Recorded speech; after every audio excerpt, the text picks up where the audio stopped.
Okay, 30 AD. Jesus is, doing his thing. Preaching, probably flipping tables. But if you were a woman, specifically in ancient Judea, your entire world, your very self, would periodically become unclean. Not just a little. We're talking 7 days. 7 days where you couldn't sit on your husband's chair, couldn't touch food he might eat, or, God forbid, him.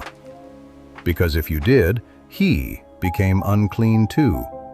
Everything he touched, unclean. This wasn't some minor inconvenience. This was a social leprosy, a mandated isolation.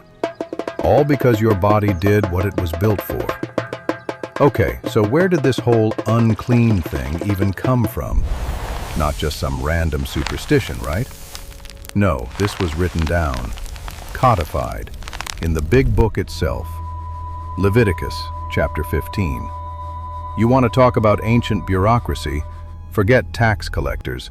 This was the real legislative masterpiece, micromanaging your uterus, your very existence, for a good chunk of your adult life. Imagine waking up one morning, the familiar cramp, a dull ache in your lower gut, and suddenly, boom, you're a biohazard. Not feeling unwell, not a bit moody. You're a walking contagion, a source of ritual impurity, like a stray dog after a scavenger hunt through the market. Only you're human, and it's blood. Your own goddamn blood. The dusty air of Judea, already thick with the smell of olive oil and, well, goat. And then you, quietly, discreetly, trying to manage something that everyone knew was happening.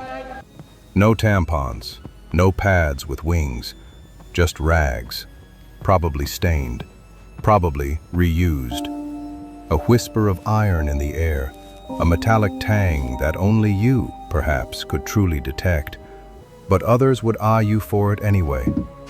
That slight, unavoidable scent that would betray you. And it wasn't just your bed, your chair, the shared cup you might have accidentally brushed, the very ground you trod, if it was unlucky enough to still carry the trace of your sandal after you'd, done the deed of just existing. This wasn't a suggestion. Keep your voice down, the guards are near. This wasn't, maybe don't touch the bread, dear. This was divine law. Sorry, Father. Straight from the top, or more accurately, from whoever decided what the top decreed. Conveniently, usually men, who, coincidentally, never had to deal with this particular biological inconvenience.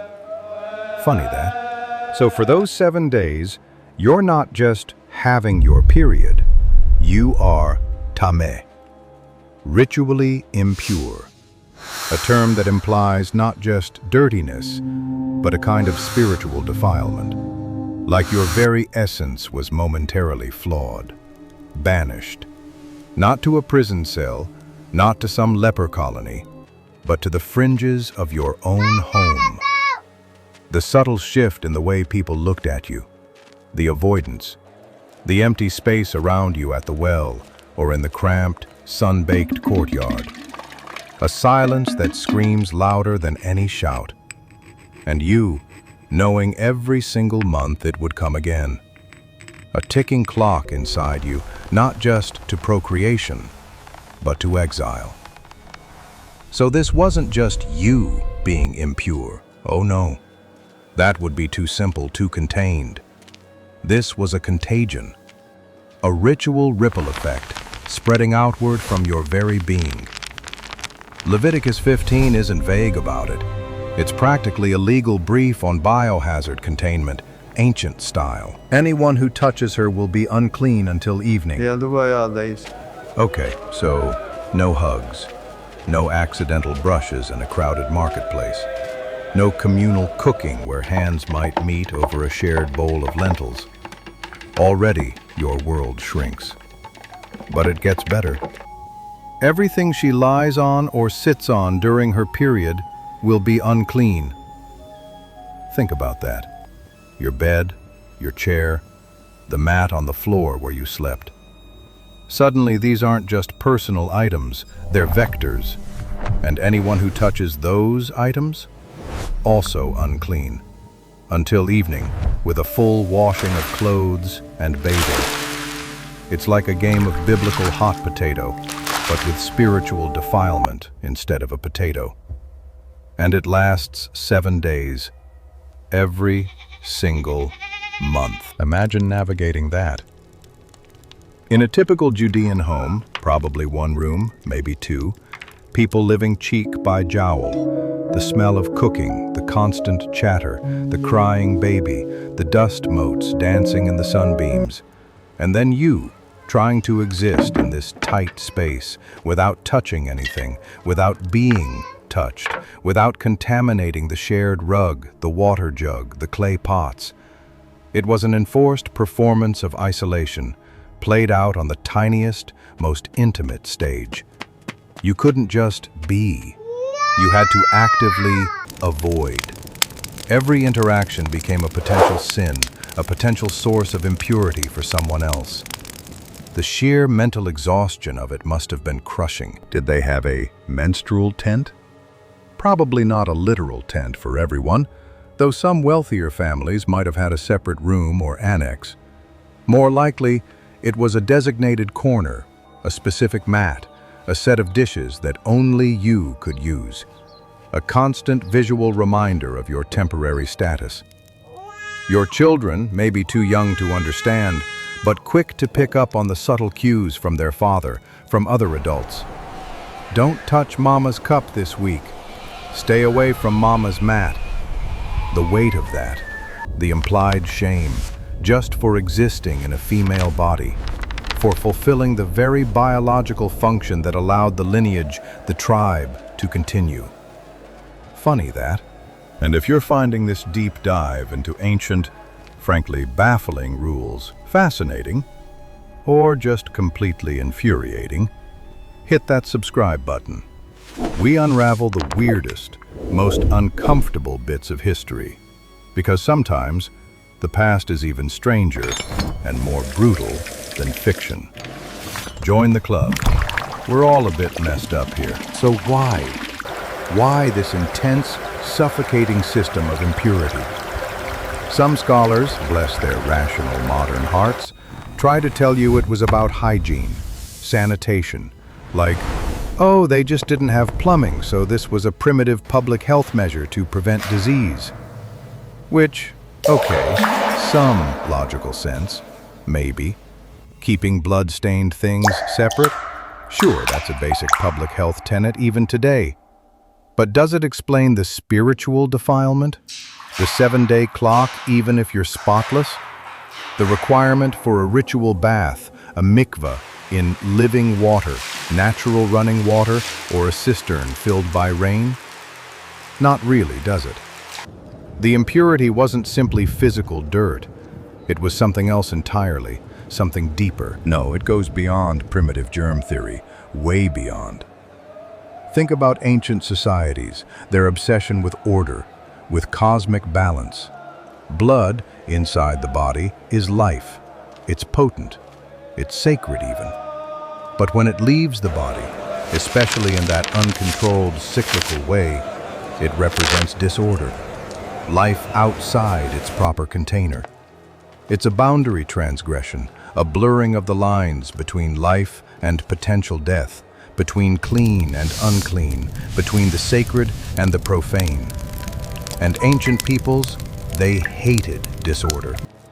Rituals, laws, they were all about putting things back in their proper, divinely ordained place. So this wasn't just dirty, it was wrong, out of place.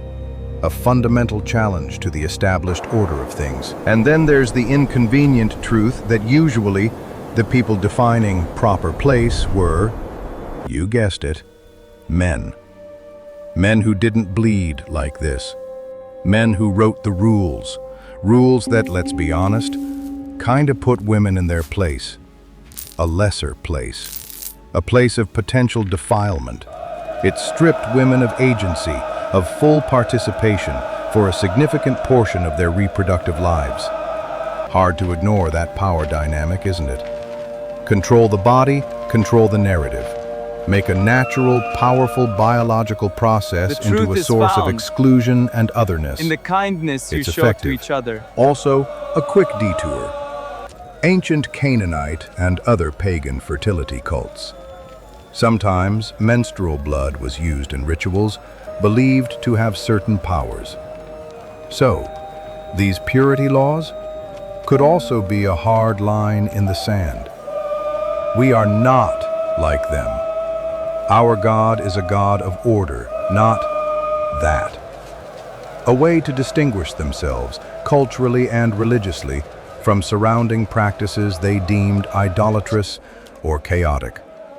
A form of cultural policing, if you will. So, 7 days pass. You've navigated the minefield of your own home, performing your own subtle choreography of avoidance. Then what? Then, the ritual bath. The You are mikvah, merciful, Lord. a cold dip in that living water. A spring, a well, a cistern with rainwater. Full immersion, cleansing. Not just physical, though a wash was certainly part of it, but spiritual. A restoration to ritual purity. A re-entry into the full social and religious life of the community. And for some, particularly after childbirth or other specific omissions, there might have been an offering required at the temple.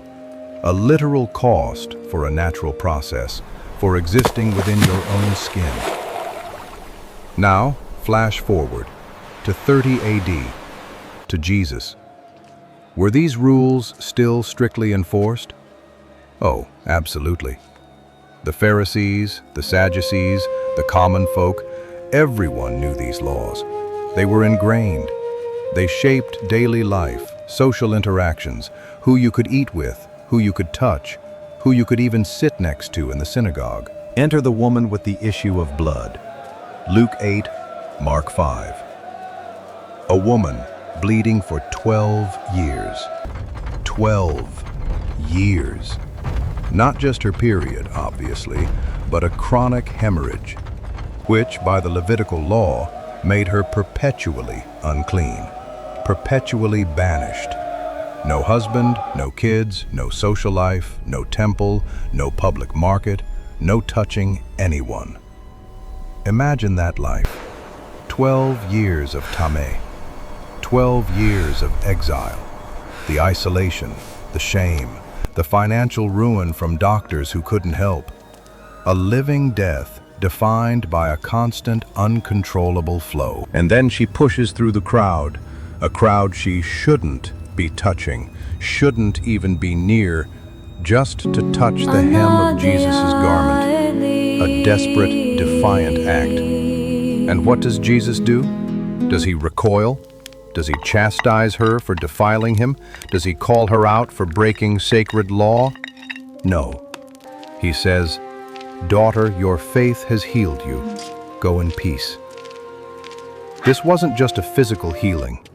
It was a social, spiritual, existential liberation. He completely blew past the ritual purity laws. He prioritized compassion, healing, human dignity over ancient, isolating edicts. He showed that these rules, sometimes, were missing the point, the whole damn point. And then she touched him. The air, thick with unspoken laws, with fear, with centuries of tradition. He could have flinched, shouted, upheld the entire damn purity code with a single disgusted word, but he didn't. He turned, looked right at her. This woman, literally radiating tameh in their eyes, unclean. He called her daughter, daughter, not sinner, not defiler, not unclean woman, but daughter. A word of kinship, of belonging, of acceptance. It was a grenade, that moment, exploding every preconceived notion of purity, every rigid line drawn by priests, every whispered judgment.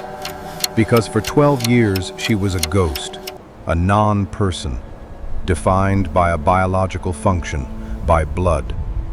And in an instant, he gave her back her name, her dignity, herself. He didn't just heal a hemorrhage, he healed a society's sickness.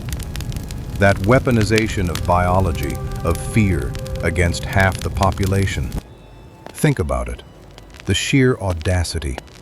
Declaring ritual purity, the very cornerstone of their identity, secondary. Secondary to what? To human suffering, to compassion, to simply seeing someone made invisible. He inverted the whole damn system, said, no, you got it wrong. Purity? Not about what you don't touch. It's about who you do embrace. Not about keeping yourselves clean from life's messy realities. It's about being clean in them. Extending grace despite the blood, the sweat, the tears. This wasn't some quaint miracle story. This was a head-on confrontation with millennia of religious decrees designed to control bodies, especially women's bodies. The time has come to reveal what has been hidden. Go in peace. Follow me. And peace? And you will find your truth. For her, truth. that meant reclaiming her life, eating at a public table, synagogue, hugging her family, if any were left, not fearing every touch, every glance. Peace meant freedom, from defilement's constant threat, from shame, from literal banishment. These ancient laws, brutal. They inflicted real, measurable harm on real people, on bodies that bled, birthed, mourned, died. And Jesus walked into that brutality, offered something different, radical, a human kind of purity, a kind that sees a bleeding woman as a daughter, not a curse. That's the turn. Raw, undeniable, beautiful. I have sinned against you. Banishment, shame. Please forgive me. All for a biological process unchanged in 2 millennia. It's wild, isn't it? How we still find fresh ways to weaponize the messy, inconvenient, female parts of being human. Draw lines, always. Invent rules to feel safe or superior. The body, poor thing, just keeps bleeding, birthing, while minds contort, defining purity. Some things never change, do they? The dogma shifts, sure, but the impulse to control, to judge, to make inconvenient truths taboo, that's still ticking. Makes you think, what arbitrary lines are we drawing today? Drop a comment. And if you're not subscribed, what are you even doing? Hit it.